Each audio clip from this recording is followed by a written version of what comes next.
எல்லாரும் நினைக்கிற மாதிரி நான் லலிதா ஜுவல்லரி ஃபவுண்டர் இல்ல. நான் லலிதா ஜுவல்லரிய டேக் ஓவர் பண்ணேன். ஆக்சுவல் ஃபவுண்டர் வந்து 48 கிராம் அம்மா கிட்ட பேங்க்ல இருந்துச்சு. 4 பேங்கில் தான். அதான் வீட்ல இருந்த ஒரே நகை.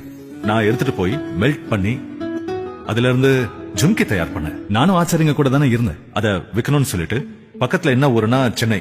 சோ நான் சென்னைக்கு வந்து ஒரு கடையில வித்தேன். அந்த கடை பேரு வந்து லலிதா ஜுவல்லரி. சோ ஃபர்ஸ்ட் நான் சேல் பண்ணது லலிதா ஜுவல்லரிக்கு. அப்படியே ஆச்சாரிய பிரதர்ஸ் எல்லாருக்கும் என் மேல நல்ல குட்வில் உண்டாச்சு. ஆச்சாரி கொடுக்கிற 100 கிராம் 200 கிராம் அப்படியே கொடுத்து நிறைய பேர் கொடுக்க ஆரம்பிச்சிட்டாங்க. பாத்தீங்கன்னா ஒரு 3 இயர்ஸ்ல நான் ஒரு நல்ல சைசபிள் ஹோல்சேலர் ஆயிட்டேன். ஓரளவுக்கு பாக்கெட்ல கொண்டு வர ஆளு இப்ப நான் வந்து சூட்கேஸ்ல கொண்டு போக பழகிட்டேன். அப்ப நான் ஆந்திரால சப்ளை பண்ணிருக்கேன். ஹைதராபாத், விஜயவாடா எல்லா இடத்துக்கும் போவேன். சென்னைக்கு மட்டும் நான் ஒரு நாளைக்கு 3 ட்ரிப் அடிப்பேன். பஸ்ல தான் போவேன். அப்போ கார் இல்ல. சென்னையில நிறைய ஜுவல்லர்ஸ்க்கு சப்ளை பண்ணிட்டு இருந்தேன். பெரிய ஹோல்சேலர் இல்ல, ஆனா நானு 10 பேர் இருந்தா அதுல நானும் ஒரு ஆளா இருந்தேன். அந்த பேர் வந்துருச்சு. அப்படியே பழகி லலிதா ஜுவல்லரிக்கு மெயின் சப்ளையரா நான் ஆயிட்டேன். 1999 24ஆம் தேதி பிப்ரவரி லைஃப்ல பெரிய ட்விஸ்ட். எல்லாரும் நினைக்கிற மாதிரி நான் லலிதா ஜுவல்லரி ஃபவுண்டர் இல்ல. நான் லலிதா ஜுவல்லரிய டேக் ஓவர் பண்ணேன். ஆக்சுவல் ஃபவுண்டர் வந்து லலிதா ஜுவல்லரிக்கு மிஸ்டர் கந்தசுவாமி ஐயா. நைட் ஒரு 9 o'clock நான் ஐயாவை பார்த்திருப்பேன். பார்க்கும்போது ஐயா சொல்றாரு பைனான்சியல் ப்ராப்ளம்ஸ் இருக்குன்னு சொல்லிட்டு. கிரண், நான் பண்ணிக்க போறேன்னு சொன்னார். ஏன்பா அப்படி சொல்றீங்கன்னு கேட்டேன். இல்ல, கடன் அதிகமாயிடுச்சு. நான் இந்த வயசுல ஜெயிலுக்கு போக முடியுமா? நானும் ஒரு 5 நிமிஷம் யோசனை பண்ணேன். ரொம்ப நேரம் யோசனை பண்ணல. நான் ஒரே ஒரு யோசனை பண்ணேன். என்ன தெரியுமா? இந்த கடை மூடக்கூடாது. இன்னைக்கு நான் ஓரளவுக்கு பெரிய ஆளானா இந்த லலிதா ஜுவல்லரி ஆசீர்வாதத்தால தான் டெவலப் ஆனேன். ஃபர்ஸ்ட் எனக்கு சாப்பாடு போட்டது லலிதா ஜுவல்லரி. அப்பா நீங்க வரி பண்ணாதீங்கப்பா, இதை நான் ரன் பண்றேன்னு சொல்லிட்டேன். அப்ப உடனே என்ன பண்ணாங்கன்னா, அன்னைக்கு நைட் 12:30 1 o'clock இருக்கும். இம்மீடியட்டா கிரண்குமார் பேருக்கு மாத்துறாங்க.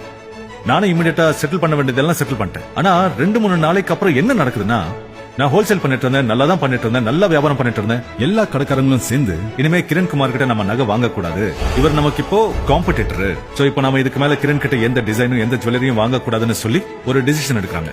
ஒரே நாள்ல நல்லா போயிட்டு இருந்த ஹோல்சேல் பிசினஸ் டோட்டல் அவுட். ஏதோ மிஸ்டேக் பண்ணிட்டேன்னு ஃபீல் பண்ணேன். ஆனா ஒரே ஒரு விஷயம், தன்னம்பிக்கைய நான் உடல. நான் சொன்னேன், நான் ஒன்னும் இல்லாம 48 கிராம் வச்சே கிலோ கணக்குல வித்திருக்கேன். மறுபடி ஒரு சேலஞ்சா இதையும் ஆரம்பிப்போம், இதையும் பண்ணி பாப்போம். ஆனா ஒரே ஒரு நம்பிக்கை, நான் தோக்க மாட்டேன். 6 மாசம் ஆச்சு. அப்ப நான் ரீட்டைல் பண்ணிட்டு இருந்தேன். அப்படின்னா லலிதா ஜுவல்லரி ரீட்டைல். சோ நான் கூட பஜார்ல என்ன ரேட்டோ அதே கொடுத்துட்டு இருந்தேன். ஒரு 6 மாசத்துக்கு அப்புறம் சடனா ஒரு ஐடியா வந்தது நைட்டு. என்ன இது, நான் ஹோல்சேலர் தானே, நான் ரீட்டைலர் இல்லையே, அப்போ நான் ஹோல்சேல் ரேட்டுக்கு தானே கொடுக்கணும்.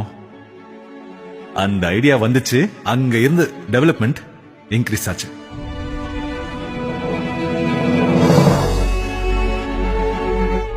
லாபம் கம்மி தான், பரவாயில்ல. ஆனா சேல்ஸ் ஜாஸ்தி. எல்லா நகையும் ஹோல்சேல் பிரைஸ்க்கு கொடுத்தேன். இன்னைக்கும் கொடுக்கறேன். எந்த பிராண்ட் அம்பாசிடரும் வைக்காம நானே ஆட்ஸ்ல வந்து நேரா சொல்ல ஆரம்பிச்சிட்டேன். கஸ்டமரை அவங்களே வந்து வெளியே கம்பேர் பண்ணி பார்க்க சொன்னேன். நான் லலிதா ஜுவல்லரி டேக் ஓவர் பண்ணும்போது கிரவுண்ட் ஃப்ளோர் மட்டும் தான் இருந்துச்சு. ஃபர்ஸ்ட் ஃப்ளோர்ல வந்து சின்ன சில்வர் செக்ஷன் உண்டு. அப்படியே ஸ்லோவா ஆரம்பிச்சு 1 கடை 2 கடை 3 கடை, அப்படியே லலிதா ஜுவல்லரி 50வது கடை இப்ப நெல்லூர்ல ஆரம்பிச்சிருக்கேன். ஏன்னா நெல்லூர்ல இருந்து தான் நான் வந்தேன். 50 showrooms, 18 to 20,000 crores turn over. இதே ஸ்பீட்ல போனா 100 கடை சீக்கிரமா ஓபன் பண்ணிடுவோம். அப்போ டர்ன் ஓவர் பாத்தீங்கன்னா 50,000 கோடி, 50,000 crores. இதெல்லாம் வெறும் நம்பர்ஸ் தான். அதுக்கு மேல ஒண்ணு இருக்கணும். அது உங்களுக்கு உங்க மேல இருக்கிற நம்பிக்கை. எங்க அப்பா ரொம்ப நாளைக்கு செருப்பு கூட போடல காலுக்கு. அப்படின்னா எங்க பொசிஷன் உங்களுக்கு புரிஞ்சிருக்கும். அந்த ஃபேமிலியில இருந்து அங்க இருந்து நான் வந்திருக்கேன். இது என் லைஃப் ரியல் ஸ்டோரி. வறுமை இருக்கும், போட்டி இருக்கும், ஏமாற்றம் இருக்கும். ஆனா விடாம ஃபைட் பண்ணணும். என்னால முடியும்னா உங்களாலையும் முடியும். Nothing is easy, nothing is impossible. இந்த சமயத்துல இந்த விஷயம் சொல்லணும்னு தோணுச்சு.